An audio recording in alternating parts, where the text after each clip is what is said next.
सरस्वत्यै नमः। माँ शारदे को नमन करते हुए मैं अनिल कुमार खारवन आप सभी का संस्कृत शाला में हार्दिक हार्दिक अभिनंदन करता हूँ।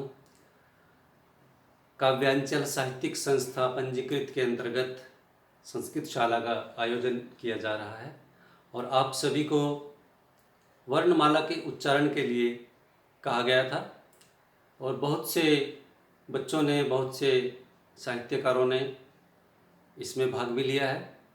तो मैं बहुत बहुत प्रशंसा करता हूँ आप सभी की और आप सभी का स्वागत करता हूँ। तो वर्णमाला के अंतर्गत वर्णमाला के उच्चारण में जब भी हम अपनी भाषा में, हिंदी भाषा में वर्णों का प्रयोग करते हैं वाक्यों के रूप में या काव्य के रूप में, तो हमसे कहीं ना कहीं अशुद्धियाँ हो जाती हैं। और वो अशुद्धियाँ किस कारण से होती हैं? वो केवल इस कारण से होती हैं कि या तो हमारी मातृभाषा का प्रभाव होता है या हमारी पूर्व में कुछ न कुछ कमियां रह जाती हैं और उन कमियों को दूर करने के लिए ये आयोजन किया गया है। भाई अरविंद जोशी जी, हिरेन अरविंद जोशी जी का धन्यवाद करता हूँ जिन्होंने मुझे इस पुनीत कार्य के लिए आमंत्रित किया है। और काव्यांचल साहित्यिक संस्था के सभी सदस्यों को नमन करता हूँ कि इस संस्कृत शाला में मैं आपको संस्कृत सिखाने का प्रयास करूँगा। मैं निश्चित रूप से तो ये नहीं कह सकता कि आपको निष्णात ही कर दूँगा बिल्कुल, लेकिन कुछ ना कुछ प्रयास अवश्य कर सकता हूँ संस्कृत के लिए, क्योंकि संस्कृत हमारी सभी भाषाओं की जननी है। तो आइए शुरू करते हैं वर्णमाला के इस प्रथम पाठ के अंतर्गत वर्णमाला के उच्चारण को किस प्रकार से किया जाए। तो देखते हैं। सबसे पहले अक्षर है, ये स्वर आते हैं वर्णमाला के अंतर्गत, व्यंजन आते हैं और बीच में अयोगवाह आते हैं।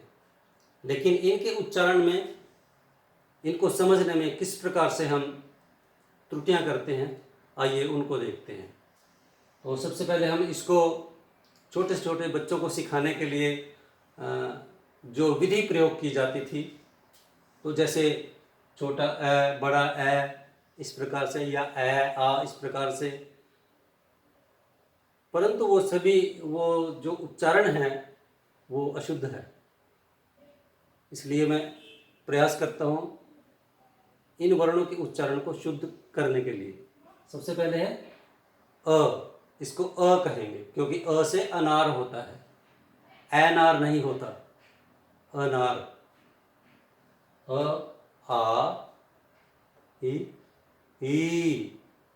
उ ऊ रि ए ऐ ओ औ अंग अह।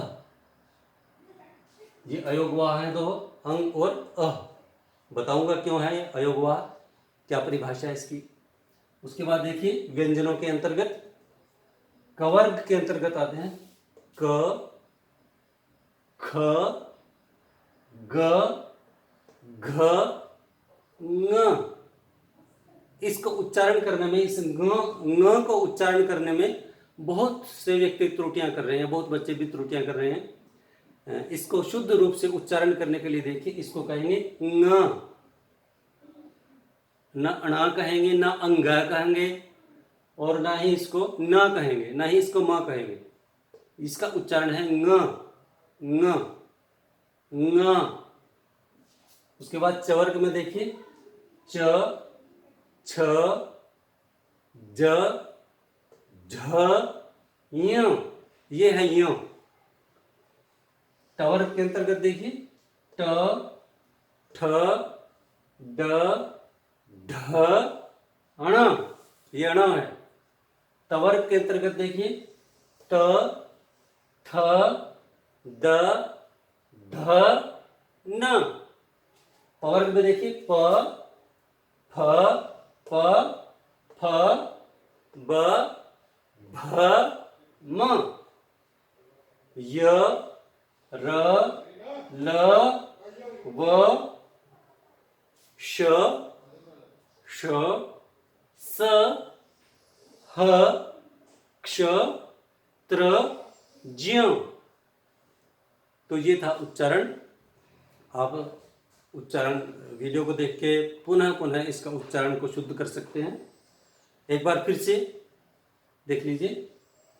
अ आ इ ई उ ऊ री ए ऐ ओ औ अं अः क ख ग घ ङ ङ च छ ज झ ञ ञ ट ठ ड ढ ण त थ द ध न प फ ब भ म य र ल व श ष स ह क्ष त्र ज्ञ।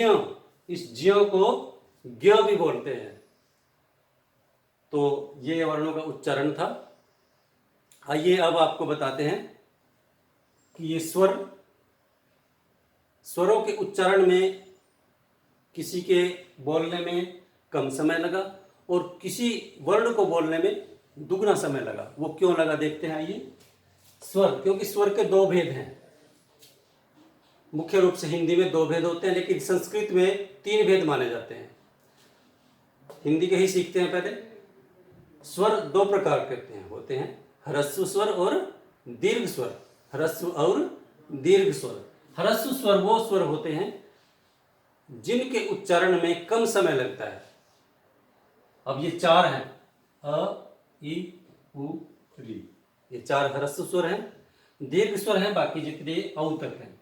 जैसे आ, इसको दुगना समय लग रहा है। जिनको बोलने में ह्रस्व स्वर से दुगना समय लगता है उनको दीर्घ स्वर कहते हैं। जैसे आ, ई, उ, ए, ऐ, ओ, औ, इनको बोलने में ह्रस्व स्वर से दो गुना अधिक समय लगता है।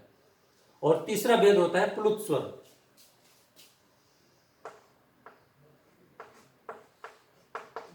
ह्रस्व, दीर्घ स्वर और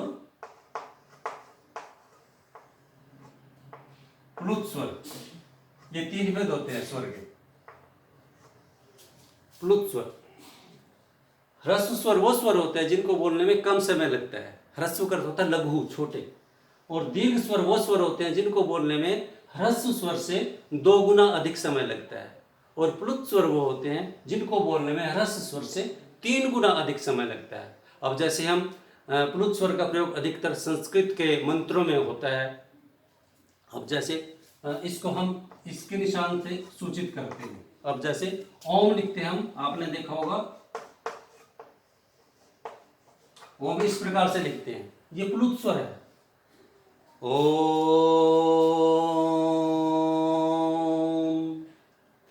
प्लुत स्वर का प्रयोग होता है जिसमें 3 गुना समय लगता है। अब जैसे पंजाबी में भी हम इसका प्रयोग करते हैं। अब जैसे एक ओंकार, ओमकार बोलते हैं ना प्रारंभ में। अब ऐसे ही उर्दू जबान में भी प्रयोग करते हैं, नमाज पढ़ते हुए या अजान के वक्त, अल्लाहु अकबर। इस प्रकार से प्लुत स्वर का प्रयोग होता है। तो विषय से न हटकर आइए चलते हैं अयोगवाह पर। ये तो थे स्वर और अब है अयोगवाह। अयोगवाह में क्या क्या है? अयोग। अयोगवाह क्यों कहते हैं इन दोनों अक्षरों को? अंग और अह, इन दोनों को अयोगवाह क्यों कहते हैं? क्योंकि इनका योग न तो स्वरों में है और न व्यंजनों में है। न इनको स्वर माना जाता है और न ही इनको व्यंजन माना जाता है, इसलिए इनको अयोगवाह, अयोग का जो वहन करते हैं, अर्थात जिनका योग न स्वरों के साथ लगता हो न व्यंजनों के साथ, इसलिए इनको अयोगवाह बोलते हैं। ठीक है। उसके बाद देखिए व्यंजन। व्यंजन में कवर्ग हैं। व्यंजन के कितने भेद होते हैं? व्यंजन के 3 भेद होते हैं। जिस प्रकार से स्वर के 3 भेद होते हैं, उसी प्रकार से व्यंजन के भी 3 भेद होते हैं। ये 3 भेद हैं। पहला भेद है स्पर्श, दूसरा भेद है अंतस्थ, और तीसरा भेद है ऊष्म। स्पर्श, अंतस्थ और ऊष्म। अब ये हैं। अब स्पर्श कौन कौन से हैं? स्पर्श व्यंजन वो व्यंजन होते हैं जिन व्यंजनों को, जिन वर्णों को उच्चारण करते समय हमारे मुख के अंगों के साथ स्पर्श करके हवा बाहर निकलती है, वायु बाहर निकलती है, वायु स्पर्श करके बाहर निकलती है, उनको स्पर्श व्यंजन कहते हैं। स्पर्श तो इनको भी करती है, लेकिन मुख्य रूप से इन अंगों को स्पर्श करके हवा, जिन अंगों को स्पर्श करके हवा बाहर निकलती है वो होते हैं स्पर्श व्यंजन। अब ये कौन कौन से हैं? संस्कृत में महर्षि पाणिनि ने सूत्र दिया है, कादयो मावसाना स्पर्शाः। अच्छा, क से लेकर म के अवसान तक स्पर्श व्यंजन होते हैं। क से लेकर म तक, कवर्ग क से लेकर म तक, कवर्ग, चवर्ग, टवर्ग, तवर्ग, पवर्ग, ये सारे ही स्पर्श व्यंजन हैं। ये सारे स्पर्श व्यंजन हैं। उसके बाद है अंतस्थ। अंतस्थ का मतलब क्या होता है? अंतस्थ, अंतस्थ, अंदर स्थित, अर्थात जो व्यंजन ऐसा, जिन व्यंजनों को उच्चारण करते वक्त हमें ऐसा महसूस होता है कि मानो ये हमारे अंदर से ही निकल रहे हो, अर्थात हमारे फेफड़ों में, हमारे अंदर गंभीर कंपन होता है इनको उच्चारण करते वक्त, इसलिए इनको अंतस्थ, अंतः में स्थित, अंतस्थ व्यंजन कहते हैं। अब जैसे ये 4 हैं, य आप बोलकर देखिएगा, जब आप य को बोलेंगे तो यहाँ पर हमारे कंपन होगी। य, व, र, ल, ये चारों अंतस्थ व्यंजन है। ये चारों अंतस्थ व्यंजन है। और 4 हैं ऊष्म व्यंजन। ऊष्म का अर्थ है, ऊष्म का अर्थ होता है गर्म, अर्थात जिन व्यंजनों को बोलते उस समय हमारे मुख से ऊष्मा निकलती है। ऊष्मा का अर्थ क्या होता है? गर्म हवा।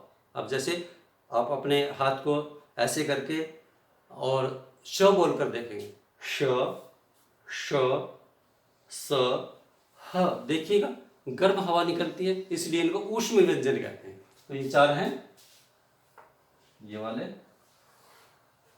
ऊष्म व्यंजन। 3 व्यंजन शेष बचे हैं, क्ष, त्र और ज्ञ। अब ये संयुक्त व्यंजन बोलते हैं इनको, क्योंकि ये अक्षरों के मेल से बनते हैं। कौन कौन से अक्षरों के मेल से बनते हैं ये आपको बताऊंगा अभी मैं। अब देखिए ये क्ष है। क्ष कौन से अक्षर के मेल से बना है? अब परिभाषा क्या है? व्यंजन की परिभाषा है, जो स्वरों की सहायता से बोले जाते हैं उन्हें व्यंजन कहते हैं। व्यंजन किसे कहते हैं? जो स्वरों की सहायता से बोले जाते हैं। अब जैसे क, पूरा क तब बनेगा जब इसके साथ अ मिलेगा, और नहीं तो इसको क ही लिखेंगे, खल ऐसे हलंत करके लिखेंगे, लेकिन जब इसके साथ अ मिलेगा तब तो पूरा क बनता है। अब जैसे हमने बचपन में याद की थी, 12 अखड़ी याद करते थे, क, का, की, कु, के, कई, को, कऊ, कं, कह। इस प्रकार से 12 अखड़ी याद करते थे, और वो बहुत सहायता करती थी कि हमारी भाषा अशुद्ध ना हो। इसलिए क के साथ अ मिलाएंगे तो क पूरा बनेगा, क के साथ आ मिलाएंगे तो का, क्योंकि व्यंजन है, व्यंजन स्वरों की सहायता से बोले जाते हैं। और स्वर किसकी सहायता से बोले जाते हैं? स्वर स्वतंत्र होते हैं, स्वरों की को उच्चारण करने में अन्य किसी ध्वनि की सहायता नहीं ली जाती, इसलिए इनको स्वर, स्वर कहते हैं। स्व करता है अपने आप, र करता है गति करने वाले, रमण करने वाले, अपने आप ही जो गति करते हैं, अर्थात जिनके उच्चारण में किसी अन्य ध्वनि की सहायता नहीं ली जाती है, परंतु व्यंजनों के उच्चारण में स्वरों की सहायता ली जाती है। इस वर्णमाला के पाठ के बाद आपको वर्ण संयोग और वर्ण विच्छेद सिखाया जाएगा, ताकि आप अपनी भाषा में शब्दों को बनाने में निपुण हो सकें और शब्दों को निर्माण करने में, शब्दों को विच्छेदन करने में, संधि विच्छेद को समझने के लिए आगे पाठ आएंगे संधि विच्छेद के, तो उनको समझने में ये आपकी भरपूर सहायता करेंगे। इसलिए इनको समझेंगे सभी।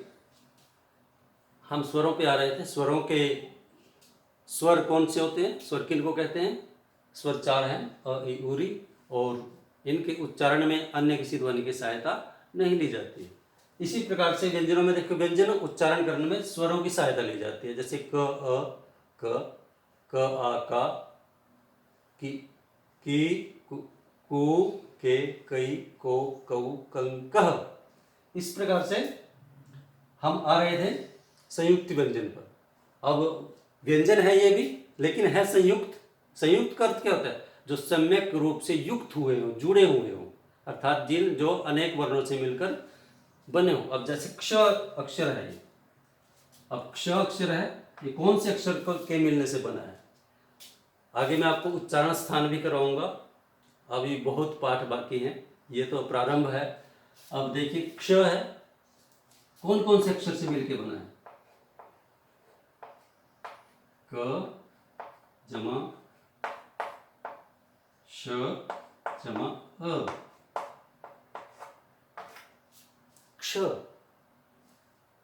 आधा क है, आधा श है, और अ मिलाने से क्ष। अब आप उच्चारण करके देखते हैं, क्ष, और क की आधे की आवाज आ रही है और श की पूरे की आ रही है, लेकिन ये श है। श मूर्धन्य, आप भी बताएंगे आगे आपको जब उच्चारण स्थान करवाएंगे। मूर्धन्य शकार बोलते हैं इसको। श, मूर्धा से हमारी जीवा स्पर्श करती है जब ये श बोला जाता है। श, क्ष, क, श, अ। उसके बाद है त्र, त, र और अ। त, र और अ। इन अक्षरों के मिलने से ये त्र बना है। और य किससे बना है? ज, य और ज, य और अ। जो संस्कृत के जो विद्वान हैं वो इसको कभी भी ज्ञ नहीं बोलते हैं, हमेशा ज्य बोलते हैं। ज्य, ज और य, अ, ज्य, ज्य बोलते हैं इसको, ज्य, विज्ञान। तो इस प्रकार से ये वर्णमाला है आपकी। और ये समझ गए होंगे आप, स्पर्श व्यंजन, अंतस्थ व्यंजन, ऊष्म व्यंजन। इन वर्णों को आप पुनः अभ्यास करेंगे एक बार अपने अक्षरों को उच्चारण करने में। जैसे मैंने प्रारंभ में आपको बताया कि वर्णों का उच्चारण किस प्रकार से करना है, 2 बार मैंने आपको उच्चारण करके बताया। आप वीडियो को देखकर बार बार इन वर्णों का उच्चारण करने का प्रयास करेंगे और तभी आपके भाषा में शुद्धता आ पाएगी। तो अगले पाठ में आपको उच्चारण स्थान करवाए जाएंगे। उच्चारण स्थान से पहले आपको वर्ण संयोग और वर्ण विच्छेद सिखाया जाएगा। परंतु आज के लिए इतना ही। अगली वीडियो का इंतज़ार कीजिएगा। बहुत बहुत धन्यवाद, आपने मुझे सुना। बहुत बहुत धन्यवाद।